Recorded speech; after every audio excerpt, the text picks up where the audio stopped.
Mis amados hermanos, buenos días, bienvenidos. Le damos gracias a nuestro Dios por su misericordia, por su amor. El día de ayer iniciamos con un texto, una cita de Hebreos capítulo 8, donde el escritor hebreo resume el punto principal de todas las cosas. Y en ocasiones nosotros nos perdemos en una u otra cosa y no nos centramos en lo más importante, en lo que es lo principal.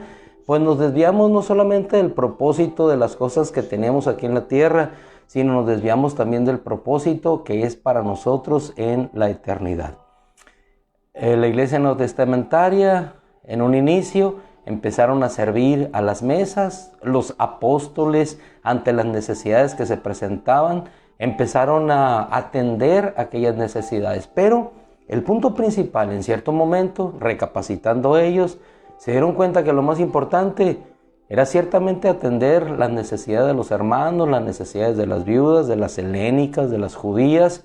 Mas sin embargo ellos priorizaron. El punto principal es que nosotros no descuidemos la palabra, que no descuidemos la oración, que no descuidemos la comunión con los hermanos, ni que tampoco descuidemos el partimiento del pan. En pocas palabras, la palabra, el ministerio de la palabra será siempre nuestra prioridad. Porque la palabra cercana a nuestro corazón es la que nos dará la fuerza, la fortaleza, el entusiasmo, el conocimiento de Dios, el conocimiento del propósito de Dios para nuestra vida. Así es que ellos se centraron en la palabra y en la oración, lo que da vida a nuestra vida espiritual, a nuestra alma. Hebreos 8:1, el punto principal de todas las cosas es y se centra que tenemos un sumo sacerdote que está sentado a la diestra del trono de la majestad o del trono de Dios en las alturas. Ese es uno de los puntos principales. ¿Centrados en qué? Centrados en Cristo, piedra angular, principio y fin de todas las cosas, creador del universo.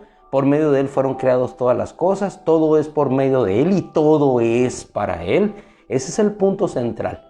Otro de los puntos centrales en los cuales como hijos de Dios nosotros debemos estar claros siempre, y es lo que nos lleva a nosotros al título de la reflexión en esta mañana, es que es en sí misma palabra de promesa, es que tú y yo hemos recibido en base a la roca angular, el fundamento que es Jesucristo, un reino inconmovible. El punto principal es esto: tenemos un gran sumo sacerdote que hizo posible nuestra redención eterna.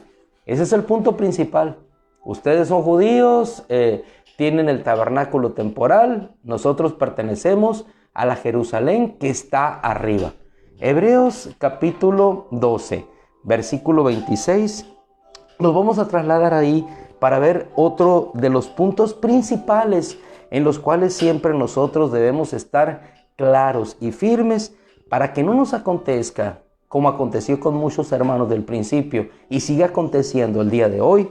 Hebreos 12:3 les dice, antes de llegar nosotros a nuestra cita de referencia 12:26, ¿para qué?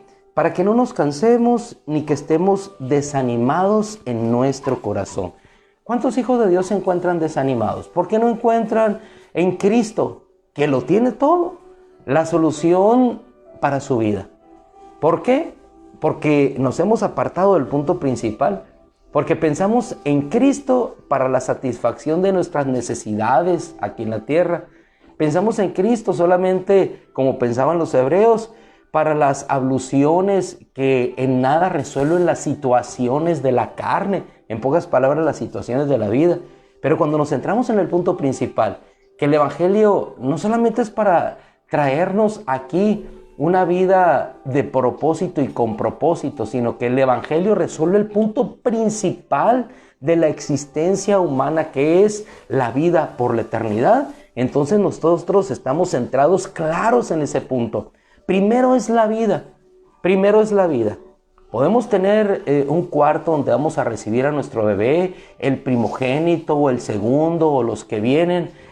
Tenemos ese cuarto preparado. Pero si ese cuarto no es llenado por aquel a quien está preparado, aquel cuarto resulta vano, resulta fuera del propósito. Lo que llena aquel cuarto, lo que satisface el corazón de los padres, es que aquella cuna tenga un bebé, que aquel cuarto tenga la risa o el llanto del bebé que habrá de ocuparlo. Lo más importante es el bebé, no es lo que lo rodea. Lo más importante dentro de una casa es quiénes están ahí. Lo más importante de una congregación es que Dios esté ahí. Lo más importante del hombre es que su espíritu esté vivo. En ese sentido, no nos apartamos jamás del punto principal de todas las cosas. Hebreos capítulo 12, versículo 26, nos lleva la palabra a centrarnos en uno de los puntos principales. El punto principal es este: tenemos un sumo sacerdote que resolvió nuestra vida por la eternidad, ¿sí? El punto principal, no nuestra vida solamente terrena, sino nuestra vida eterna. Ese es el punto. Ahora, lo que vamos a recibir, la casa en la cual vamos a habitar, es lo que nos dice Hebreos capítulo 12, verso 28. Por lo cual, puesto que recibimos, ¿qué recibimos? ¿Qué recibe el bebé que sale de un hospital para llegar a su casa? Recibe algo que él no preparó, algo que sus padres prepararon para que él habite allí. ¿Qué recibió Adán? Recibió un huerto. ¿Lo recibió de parte de Dios por obra meritoria? Absolutamente no, sino sencillamente por aquel que pensó en él en amor para proveerle de lo mejor. ¿Y qué le hacía falta? Lo que le hiciera falta, el Señor se lo supliría. De lo material lo tenía abundado todo. Te haría falta de la necesidad emocional, espiritual, Dios te lo supliría. Y Dios se dio cuenta y dijo: no es bueno que el hombre esté solo, le haré esto. Dios está pendiente de nuestra necesidad. Nos proveyó todo en derredor.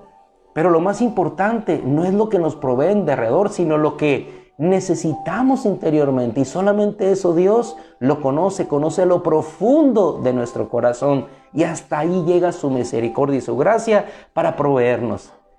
¿Qué nos entregó? Dice la Escritura, 12:28 de la Epístola a los Hebreos, que hoy gracias a Dios terminamos. Por lo cual, puesto que recibimos un reino que es inconmovible, ¿y por qué lo toma con esta expresión? Porque un poco atrás en el versículo 26 dice la Escritura: su voz hizo temblar entonces la tierra.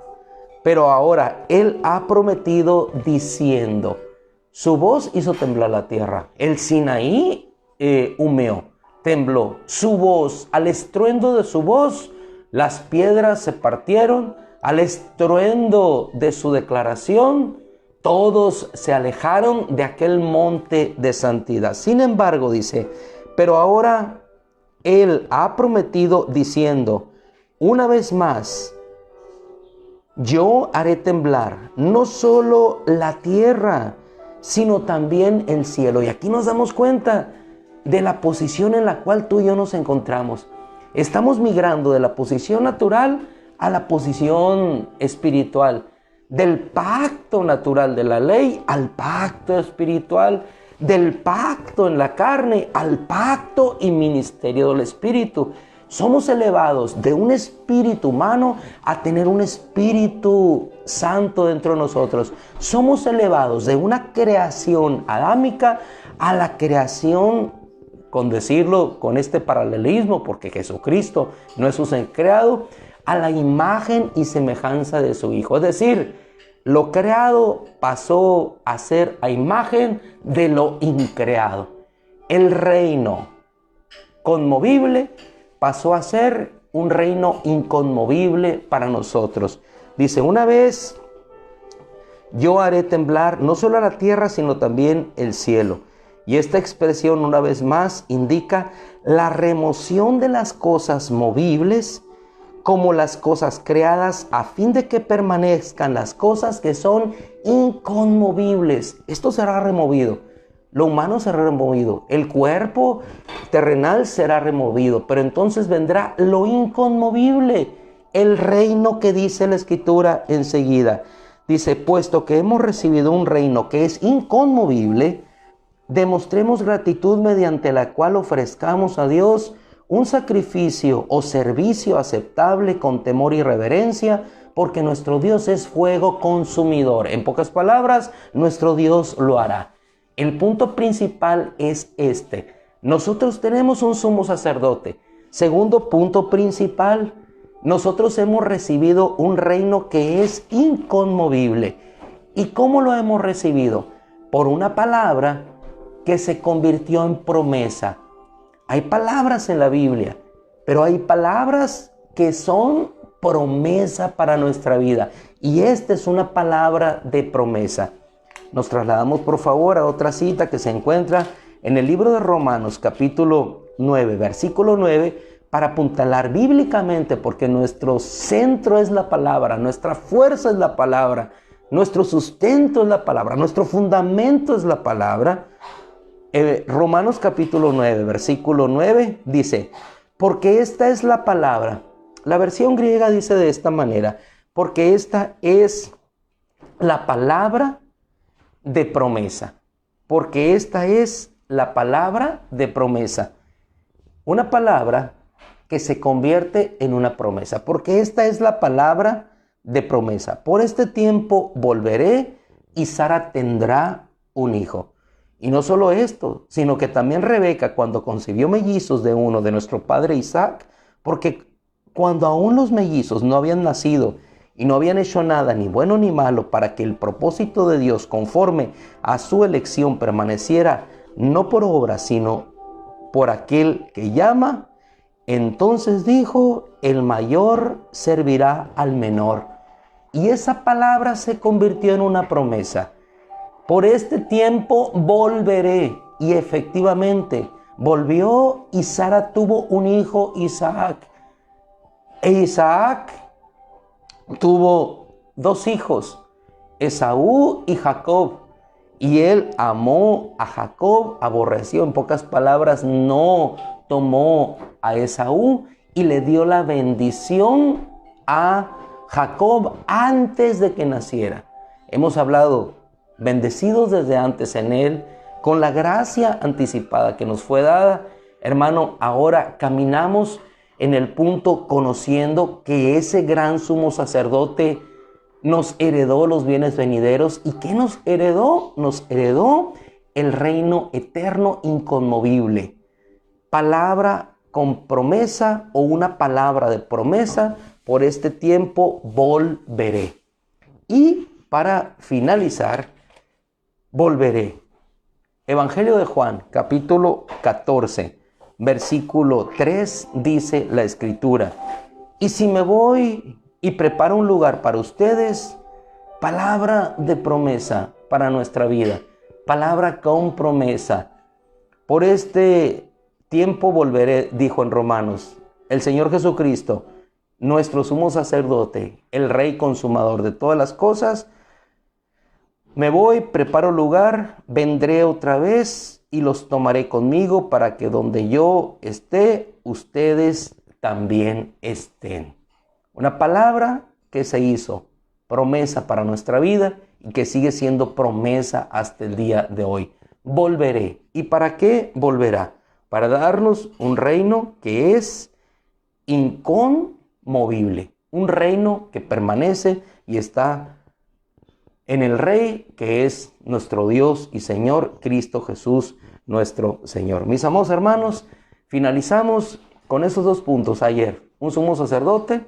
Número 2, tenemos un reino que es inconmovible. Grabemos bien este versículo en nuestro corazón. Hebreos capítulo 12, versículo 26. Gracias, Padre, porque tales y maravillosas promesas siempre permanecen en nuestra vida y en nuestro corazón. Te agradecemos ese reino inconmovible, ese reino, Señor, que permanece por siempre y para siempre. Gracias, Padre, en el nombre de Cristo Jesús. Te amamos, te bendecimos y bendecidos unos a otros, salimos este día, Señor, llenos de gozo y de entusiasmo. Amén, Señor. Nos bendecimos unos a otros y le damos gracias a nuestro Dios. El Señor les bendiga, hermanos. Buenos días. Finalizamos cada uno al lugar de su propósito. Amén y amén. Nos encontramos el día de mañana, si Dios quiere, firmes, constantes, hasta el final. Amén.